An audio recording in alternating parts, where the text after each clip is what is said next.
He took the words right out of my mouth with the test drive thing today. Good morning, Jeff. Good morning. Wheels with Wondra today in studio from Snell Motors on the corner of Madison Avenue. Nice. Highway 22 in Mankato. Maybe a test drive in the new 2017 Acadia. There's a difference, right, between the new 2017 Acadia and then the other one.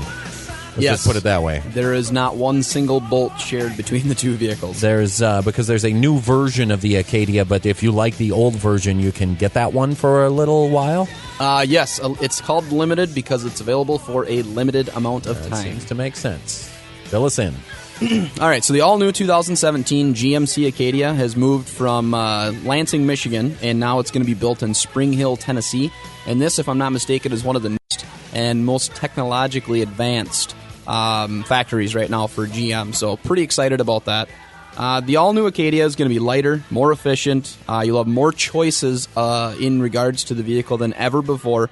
More powertrain options, more seating options, and more premium materials and features. GMC, it seems like every year sets itself apart just a little bit more from the competition and everything else with the premium features.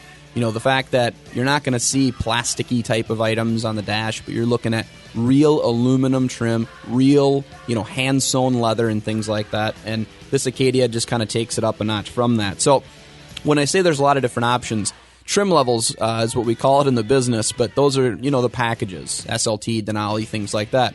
There's going to be 7 different trim levels available in this vehicle, so kind of one for everybody. So you won't have to get all the extra things you don't want. You can kind of find the baby bear just right. Nice. Mm-hmm. You'll also have options for 7-passenger seating, 6-passenger seating, and 5-passenger seating. So there is a few different configurations there. The vehicle itself is 700 pounds lighter than the old Acadia, and that's going to help the efficiency part of it. But it's also 7.2 inches shorter than last year's Acadia. Now, a lot of people kind of panic when they hear that, but it's not like they just lopped 7.2 off of one spot, just the third row leg room. It's a little bit here and there, so maybe a half inch here, an inch here, things different places, and it all adds up to that 7.2. But it makes it really nimble to drive, easy to park, and kind of fun to drive, too. The headroom for the driver and the passenger up front, I just checked a comparison there. It's identical to the old Acadia. So if you had room before, you won't be a problem. They didn't make that smaller. And then the legroom, it did get smaller by 0.3 inches. So very, very similar to last year. Now, a couple different engines. One's going to be the 2.5-liter inline 4-cylinder, which is different from the 2.4 that a lot of people are used to. And that's going to bump you up to 26 miles to the gallon on the highway.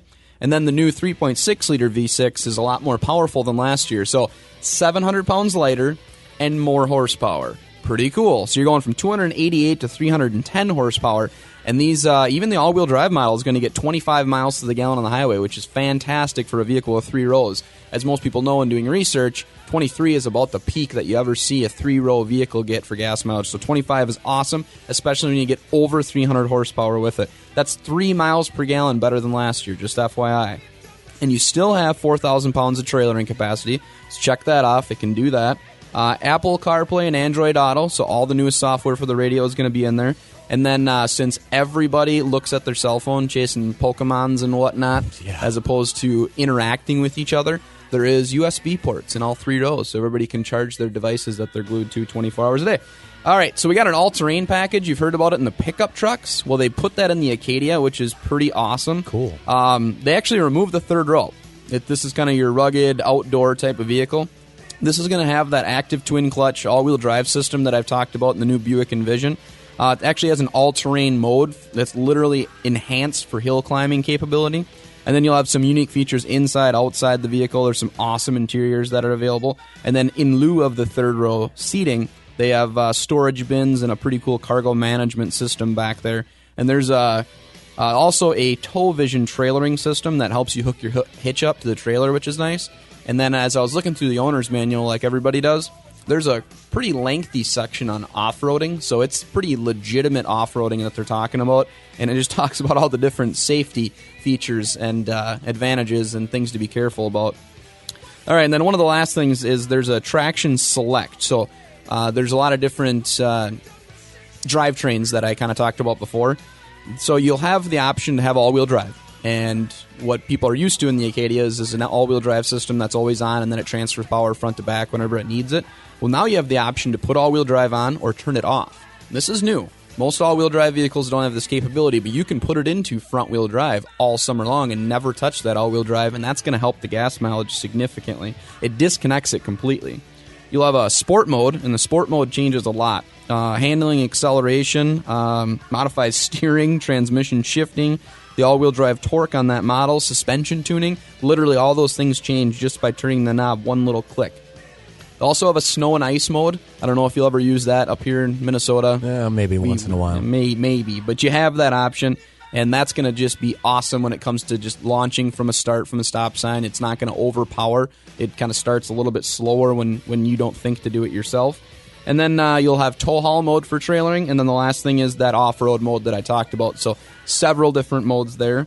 And then there's about 800 different safety features, and I would say half of those are new. So there is just a ton. I thought about listing it off really fast, but it's going to take me forever. So I will just say that come in. We have a Denali in right now for you to drive and look at. But the safety features on this thing, and it's active safety features, things that prevent you from getting into an accident, not things that help you when you're in an accident. It's fantastic. And these things will just help reduce accidents. And if there's less accidents, Acadias, hopefully that drives the insurance cost down as well. So if you want to go for a fun drive, you want to see what the future of GMC is going to look like, please come into Snell Motors and take a look. All right, good day to do it, too. Like we said, sunshine right now, 70. He'd love to just leave here when he's done and go and have you standing there waiting for a test drive when he arrives. Just a mile and a half or so down the road to Snell Motors. Thanks, Jeff. Thank you. Motors.